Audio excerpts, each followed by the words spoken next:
as you know, it is Halloween. It is also Shabbat.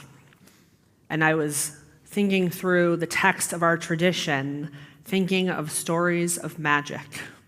And one does not have to look very far to find them in the Bible, in the Talmud, and other sources of our tradition. And since there is a popular novel that is not totally taking claim on the story of the Golem, Dan Brown's new book, I'm not spoiling anything by telling you that. I'm in the middle of it. Please don't ruin it.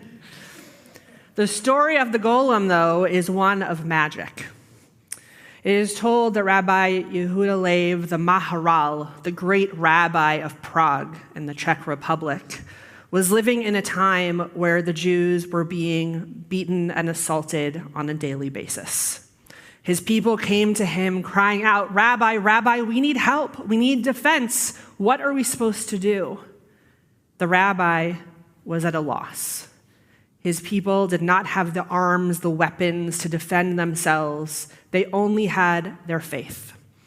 And so one night, Rav Loew, the Maharal, went down to the river that we call it the Charles River. It has a fancier name if I knew Czech. He went down to the river and he took the clay and he formed a being, a golem, which means of the earth. And on the face of the golem, he wrote the Hebrew letters Aleph, Mem, Taf. I cannot write those backwards, sorry, I tried.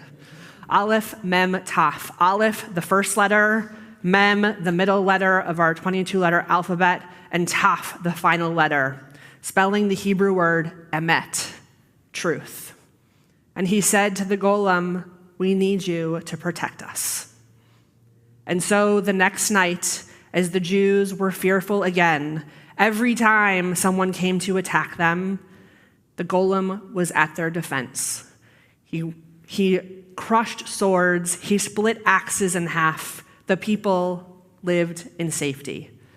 The next night, they brought even more soldiers, even more people to do harm, and the golem was there, defending the people, destroying the weapons, keeping the Jewish community of Prague safe. The next night, they brought even more soldiers trying to do harm, and the golem could not be defeated. Finally, the soldiers got the hint, and they left the people alone. And eventually, Rabbi Loew was called to the emperor's palace and said, "What is this being that you have?" By the way, the Jews did not go to the emperor's palace. This was a first.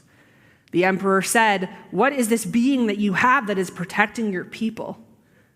And Rabbi Loew said, "It is a being so fierce because of our faith. Nothing seems to be able to defeat it." And the emperor was satisfied. The next day was peaceful. And the next day after that, and the next week, and the week after that, and the month, and finally, after a year, the Jewish community had let go of some of their pain and some of their trauma, and they were living in safety, still cautious and aware, the golem ever at the ready. And finally, after a year, Rabbi Loew took the golem down to the bank of the river. The golem did not particularly like this. And though he knew his purpose was fulfilled, and Rabbi Loew erased the letter Aleph from the golem's head, and on his head it said Mate, which means death. And the clay of the golem, it is told, was placed in the attic of the Alter New synagogue in Prague, where Rabbi Loew was the rabbi, the Old New synagogue. And that is where that clay remains, the golem ever ready to protect our people. We tell these stories. They're true, they're false, it doesn't really matter. Because we know our people have known difficulty, we have known trauma, we have known pain, we know who our enemies are. And when we create community together, when we create forces of hope, when we remain faithful, maybe in the golem, but the golem was just a symbol. When we remain faithful to God, no, we cannot always stop the violence and the pain and the hurt, but we can take the steps forward to continue our community, to continue our faith, to continue our religion, golem or no golem. Shabbat Shalom.